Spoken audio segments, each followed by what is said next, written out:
Episode की शुरुआत में हम एनिट और तामा को देखते हैं जो कि यहाँ पे ओसामू की कब्र खींच रहे होते हैं, पर तामा यहाँ काफी थक चुकी होती है। तो वो ओसामू को कहती है कि अपनी कब्र से निकलो, अपनी दो टांगों पे चलो, मैं और ज्यादा तुम्हें नहीं खींच सकती। और वो कोई जवाब नहीं देता। तो तामा कहती है क्या वो सचमुच मर तो नहीं गया। एनिट कहती है ऐसा कुछ भी नहीं है, वो बस यहाँ पे थोड़ा आराम कर रहा है, पर आप चिंता मत करो, हम कुछ ही देर में टाउन पहुंचने वाले हैं। तो चलो हम दोनों मिलकर यहाँ पे इसे खींच देते हैं और टाउन में पहुंच जाते हैं। हमें फिर कैसल टाउन ऑफ रोथ के यहाँ दिखाया जाता है, जहाँ पे हम काफी सारे लोगों को देखते हैं और यहाँ काफी चहल पहल होती है। एंड यहाँ पे ओसामू को उठते ही कहती कि हमें कैसल के यहाँ पे जाना चाहिए ताकि हम किंग से मिल सके। हमें फिर कैसल ऑफ रोथ के यहाँ दिखाया जाता है, जहाँ पे हमारी मुलाकात यहाँ के किंग थॉमस से होती है और उसकी बेटी शार्लेट से होती है, जो कि इन लोगों को यहाँ देख के काफी खुश होते हैं और उन्हें यहाँ पे रेस्ट करने के लिए कहते हैं आज रात। तो यहाँ पे ये लोग राजा का शुक्रिया करते हुए उसकी तारीफ करते हैं कि वो कितना ज्यादा अच्छा है। पर थॉमस कहता है कि पर मेरी एक शर्त है, मुझे ट्रेवलर्स की स्टोरी सुनना काफी ज्यादा पसंद है, तो प्लीज मुझे एक अच्छी सी बेहतरीन से तुम्हारी एक ट्रैवलिंग स्टोरी सुनाना ताकि वो मेरी मेमोरी में बच जाए। ओसामू से कहता अगर ऐसी बात है तो मैं आपको बताऊंगा कि आखिरकार कॉफिन में सोना कैसा लगता है। इसकी ये बात सुन के राजा को लगता है कि ओसामू ने उसे इनडायरेक्टली यहाँ पे थ्रेटन किया है और इस बात को टालने के लिए एनिट कहते हैं कि जो प्रिंसेस शार्लेट है वो काफी ज्यादा सुंदर लग रही है। तो यहाँ पे थॉमस कहता है कि मेरी बेटी जो है वो जल्दी ही शादी करने वाली है। इसके बाद इनकी राय पूछने के लिए ये इसके हस्बैंड्स को बुला लेता है। एक का नाम होता है गोमेस वॉरियर और दूसरे का नाम होता है ओटो, जो कि यहाँ पे म्यूजिशियन होता है। किंग फिर इन्हें बताता है कि जो डार्क लॉर्ड है वो सचमुच काफी ताकतवर है, इसी वजह से हम उससे अकेले नहीं लड़ सकता। इसी वजह से मैंने तय किया कि शार्लेट इन दोनों में से किसी एक को चुनेगी और अपना हस्बैंड बनाएगी और ये लोग यहाँ पे इस राजगद्दी को चलाएंगे। पर शार्लेट ने इन दोनों में से अभी किसी को भी नहीं चुना है। तो एडवेंचरस, मुझे तुम्हारी जरूरत है, मैं तुमसे एक एडवाइस लेना चाहता हूँ। मैं चाहता हूँ कि तुम ये बताओ कि शार्लेट के हस्बैंड के तौर पर इन दोनों में से कौन ज्यादा सूटेबल है। पर ओसामू यहाँ पे इन दोनों में से किसी को भी नहीं चुनता और कहता है कि इस बारे में मुझे क्या पता, और इसे कहता है कि तुम्हें ये क्वेश्चन एक ट्रैवलर से नहीं पूछना चाहिए जो कि अभी अभी आया है। तुम किंग के रोल पे बिल्कुल भी फिट नहीं बैठते हो, तुम काफी ज्यादा मतलबी हो राजा। और उसी के साथ एक और चीज, मैं भी इस दुनिया में फिट नहीं बैठता, तो मुझे ये डिसाइड करने का हक नहीं कि कौन किससे शादी करे। फिर इसके बाद के एनिट और तामा यहाँ पे राजा से माफी मांगने लग जाते हैं और उसे बताते हैं कि वो दूसरी दुनिया से है। ये से कहते हैं कि अगर वो दूसरी दुनिया से है तो फिर ठीक है, वैसे भी मुझे ज्यादा बुरा नहीं लगा। हम फिर ओसामू को देखते हैं जो कि अपने बेड पे होता है, पर वो सो नहीं पा रहा होता, वो किसी चीज को लेकर चिंता में होता है। तो यहाँ पे एनिट उठ जाती है और वो उसे कहती है क्या तुम सो नहीं पा रहे हो। वो उसे कहता है कि मैं कभी भी ठीक से नहीं सो पाता, ये आज की कहानी नहीं है, ये काफी समय से चलती आई है। ये फिर से पूछते है कि सेंसे, मैं तुमसे एक चीज पूछना चाहती हूँ कि आखिरकार ये सहचन है कौन। तब ये देखते कि जो तामा है वो यहाँ पे ओसामू की गोद पे सो रही होती है। तो यहाँ पे उसके पेट में जोरदार तकिया मारते और कहते कि तुम इतनी बेशरम कैसे हो सकते हो, अभी कभी उठ जाओ, तुम्हारी इतनी हिम्मत कैसी हुई, तुम एक जेंटलमैन के थाइस पे यहाँ पे सो रही हो, तुम सचमुच काफी बेशरम हो। तामा कहती कि तो फिर मैं क्या करती, मुझे काफी ठंडी लग रही थी और मुझे इस जगह के अलावा और कोई जगह नहीं दिखी। ये दोनों फिर यहाँ पे लड़ने लग जाते हैं और इन दोनों की लड़ाई देख के ओसामू बाहर आ जाता है, जहाँ पे ये शार्लेट को देखता और कहता है कि लेक सचमुच काफी ज्यादा सुंदर है। वो कहती कि हाँ। तो ये कहता है कि इस लेक को देखने के बाद मुझे मन कर रहा है कि इस पे कूद के मैं सुसाइड कर लूं। तो शार्लेट कहती है कि तुम्हारी लाइफ में इतनी दिक्कत है क्या कि तुम बार बार अपने आप को मारना चाहते हो। ओसामू से बताता है कि मेरी लाइफ से ज्यादा प्रॉब्लम्स तो तुम्हारी लाइफ में भरी हुई है। तो ये कहती है कि मैं यहाँ पे गोमेस और ओतो के बीच में यहाँ पे चुन नहीं पा रही। जो मिस्टर गोमेस है वो कुछ ही समय पहले हमारे आर्मी में आया है और हमारी पूरी आर्मी उनके ऊपर डिपेंडेबल हो गई है। वहीं पे जो ओटो है वो मेरा चाइल्डहुड फ्रेंड है, वो हमेशा बचपन से मेरे साथ रहा है। जब भी मैं दुखी हो जाती थी वो मेरे लिए गाना बजाता था ताकि मैं यहाँ पे खुश हो जाऊं। ओसामू फिर इसे कहता है कि तुम सचमुच काफी दरिया दिल लड़की हो, तुम अपने फादर और इस किंगडम के बारे में काफी कुछ सोचती हो, तुम्हें इस किंगडम के बारे में काफी परवाह है। मेरी लाइफ तो शुरू से ही ऐसी रही है, मेरी लाइफ में हमेशा प्रॉब्लम आती रही है, पर तुम अपनी प्रॉब्लम को सॉल्व कर सकती हो। तो शार्लेट पूछती कि तो फिर मैं क्या करूँ। ओसामू कहता है कि मैंने अपने जीवन में किसी से भी ये नहीं पूछा कि आखिरकार मुझे क्या चुनना चाहिए और क्या नहीं, ये तुम्हारी लाइफ है और तुम्हें ये डिसाइड करना चाहिए कि तुम अपनी लाइफ के साथ क्या करना चाहती हो। हमें फिर अगले दिन दिखाया जाता है जहाँ राजा इन्हें यहाँ पे सबके सामने बुला लेता है और कहता है कि मुझे माफ करना कि तुम्हें इतना इंतजार करना पड़ा। पर जो शार्लेट है उसने फाइनली चूज कर लिया कि वो किसके साथ शादी करने वाली है।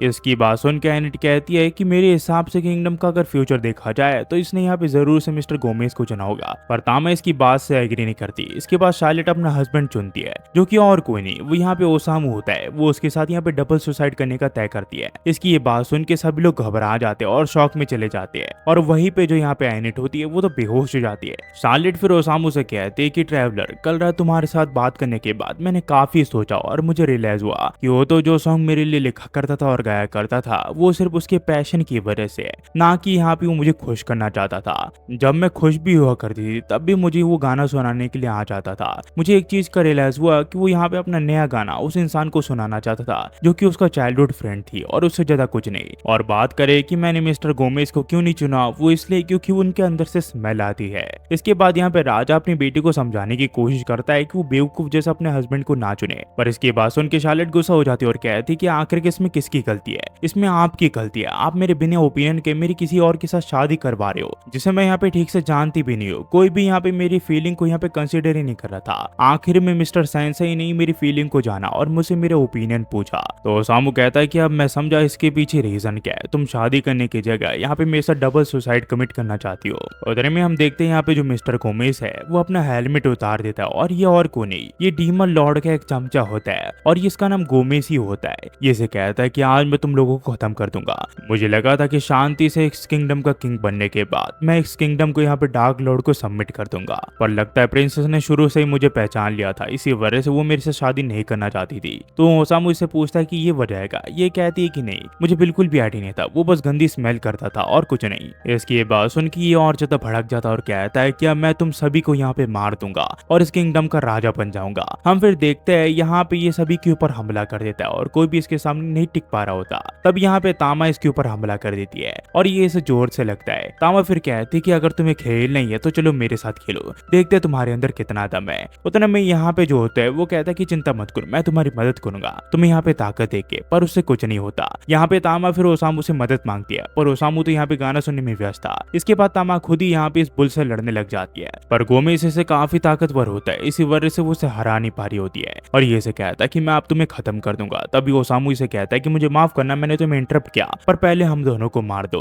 हम तुम्हारे इतने बढ़िया हॉर्न से मारे जाना चाहते हैं, हम दोनों यहाँ पे डबल सुसाइड कमिट करना चाहते हैं। तो यहाँ पे किंग और तामा कहते हैं कि सेंसे आखिरकार ये सब तुम क्या कर रहे हो। तभी वो बुल कहता है कि अगर तुम इतने ज्यादा डेस्परेट हो मरने के लिए तो ठीक है, मैं तुम्हें यहाँ पे मारने के लिए राजी हूँ और उसके बाद मैं इस पूरे किंगडम को तबाह कर दूंगा और पूरे सिटीजन को यहाँ पे मार दूंगा। तो ये कहता है कि हमारे इससे लेना देना नहीं है क्योंकि हम दोनों यहाँ पे मरने वाले हैं। ओसामू फिर शार्लेट को कहता है कि शार्लेट, हम दोनों की डबल कमिट सुसाइड वाली जो विश है वो कंप्लीट होने वाली है। तभी वो बुल कहता है कि अब तुम्हारी लाइफ का अंत आ चुका है, अपनी लाइफ को आफ्टर लाइफ में काफी अच्छे से जीना। उतने में शार्लेट कहती कि मैं बस इस किंगडम के लोगों को प्रोटेक्ट करना चाहती हूँ और उससे ज्यादा कुछ नहीं। तो ओसामू कहता है कि मुझे पता था कि तुम एक काइंड प्रिंसेस हो, तुम लोगों को यहाँ पे अबेंडन नहीं करती है। तो ये शार्लेट को फिर धक्का देता है और खुद ही यहाँ पे बुल के सामने आ जाता है, पर इससे पहले वो बुल ओसामू नुकसान पहुंचाता। यहाँ पे एनेट अपना एक बैरियर लगा देती है जिससे यहाँ पे ओसामू को कुछ भी नहीं होता और यहाँ पे उस बुल के जो सिंग है वो पूरी तरह टूट जाते हैं और एनेट कहती कि जब तक मैं तुम्हारे साथ हूँ मैं तुम्हें यहाँ पे कुछ भी होने नहीं दूंगी।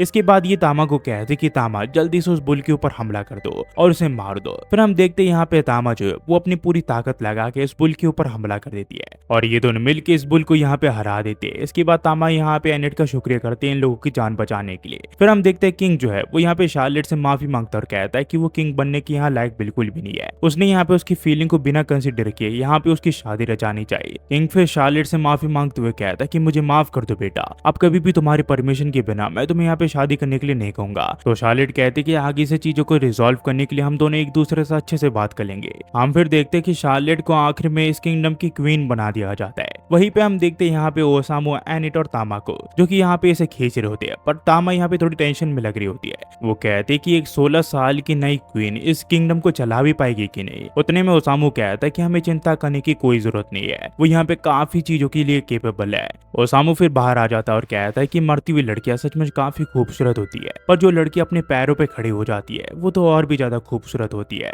तो तामा कहती कि सेंस से इतना ज्यादा भाषण देने की जगह क्या आप अपने दोनों पैरों पे खड़े होकर चल सकती हो क्या। यहाँ पे ओसामू इस चीज के लिए नहीं मानता। हमें फिर आखिर में दिखाया जाता है कि एनेट को बहुत ही बुरी चोट आई होती है और उसके साथ ही उसी के साथ होती है। यहाँ पे वो एनेट से पूछते कि उसे क्या हुआ। पेरेंट इसे कहते कि मुझे छोड़ो और उसे किसी भी हाल में बचाओ और हम देखते ये ओसामू होता है। और यहाँ से जो कहानी वो भी कंटिन्यू जाती है। मुझे पता है गाइस मैं एक दिन का गैप लेके वीडियो डाल रहा हूँ, पर प्लीज यार थोड़ा एडजस्ट कर लो क्योंकि अभी अभी मैंने वीडियोस डालने शुरू किए हैं। मेरे 2 और चैनल्स है जिसमें से एक मानवा और एक और एनिमी है, उन पे भी मैं जल्दी ही वीडियो डालने वाला हूँ, बस आपको थोड़ा और इंतजार करना है। जल्दी मैं रेगुलर हो जाऊंगा वीडियोस के तौर पर और बहुत सी सारी वीडियोस डालूंगा, 1-1 घंटे की भी आएंगी और 10-10 मिनट की भी आएंगे जो कि ऑनगोइंग एनिमी होगी। बस जाते हुए सिर्फ इतना ही कहूंगा। Thanks for watching, next video मिलता है, होपफुली आप सब बढ़िया होंगे। Thanks for watching guys.